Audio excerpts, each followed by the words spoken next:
जन्म से जंगल तक शबरी का प्रारंभिक जीवन। शबरी का जन्म एक आदिवासी परिवार में हुआ था। उनका बचपन जंगल की गोद में बीता। वह छोटी ही थी जब उनके माता पिता का देहांत हो गया। एक बुजुर्ग दंपत्ति ने उनका पालन पोषण किया। एक दिन शबरी को पता चला कि उनका विवाह एक दुष्ट व्यक्ति से तय कर दिया गया है।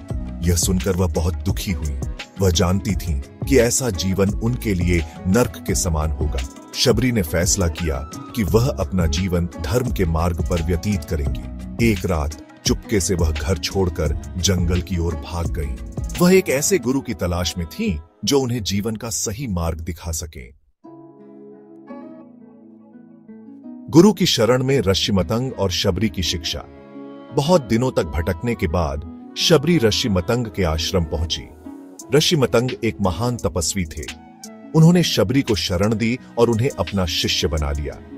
ऋषिमतंग ने शबरी को धर्म के मार्ग पर चलना सिखाया। उन्होंने शबरी को बताया कि भक्ति का अर्थ है ईश्वर के प्रति पूर्ण समर्पण। शबरी ने पूरे मन से अपने गुरु की सेवा की और उनकी शिक्षाओं का पालन किया।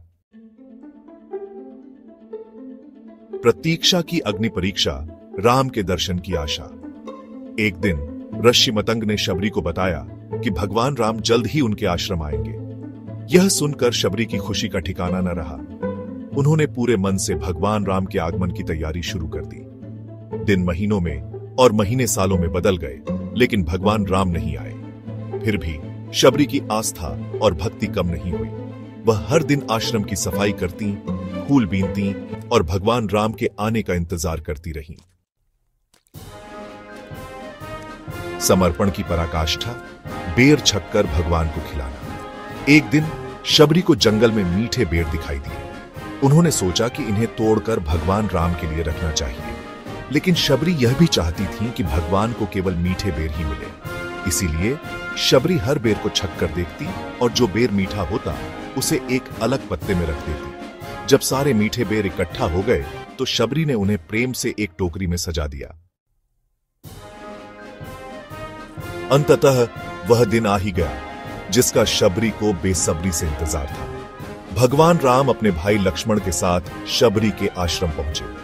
शबरी की खुशी का ठिकाना न रहा।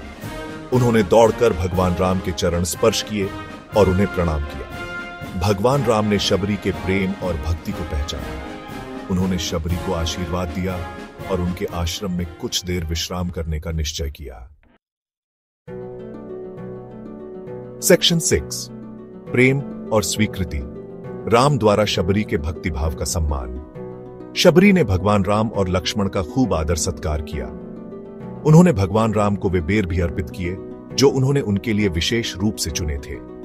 भगवान राम ने बड़े प्रेम से वे बेर ग्रहण किए। कुछ लोग शबरी के बेर छककर भगवान को खिलाने की बात पर आपत्ति जता सकते हैं, लेकिन भगवान राम के लिए शबरी की भक्ति और प्रेम ही सबसे महत्वपूर्ण था। सेक्शन 7, मुक्ति का आलिंगन, शबरी का मोक्ष प्राप्त करना। भगवान राम से मिलने के बाद शबरी का हृदय पवित्र हो गया। उन्हें मोक्ष की प्राप्ति हुई और वह अपने भौतिक शरीर का त्याग कर परमात्मा में विलीन हो गई। शबरी की कथा हमें सिखाती है कि सच्ची भक्ति और समर्पण से हम भी मोक्ष को प्राप्त कर सकते हैं। सेक्शन 8, शबरी की गाथा, सीख और प्रेरणा। शबरी की कथा हमें सच्ची भक्ति का अर्थ समझाती है। यह जाति, धर्म और सामाजिक बंधनों से परे है। शबरी ने हमें सिखाया कि सच्ची भक्ति में केवल प्रेम और समर्पण का महत्व होता है। यह कथा हमें धैर्य और आस्था का महत्व भी सिखाती है। शबरी ने वर्षों तक धैर्य धारण किया और अपनी आस्था नहीं छोड़ी। उनकी कथा हमें प्रेरित करती है कि हम भी अपने जीवन में आने वाली कठिनाइयों का सामना धैर्य और आस्था के साथ करें। सेक्शन 9, आधुनिक युग में प्रासंगिकता, शबरी की कहानी का महत्व। आज के आधुनिक युग में भी शबरी की कथा प्रासंगिक है। यह हमें याद दिलाती है कि सच्ची भक्ति और निस्वार्थ प्रेम के आगे सभी बाधाएं महत्वहीन हैं। यह कथा हमें सिखाती है कि हमें हमेशा विनम्र और दयालु होना चाहिए। हमें जाति, धर्म या सामाजिक स्थिति के आधार पर किसी से भेदभाव नहीं करना चाहिए।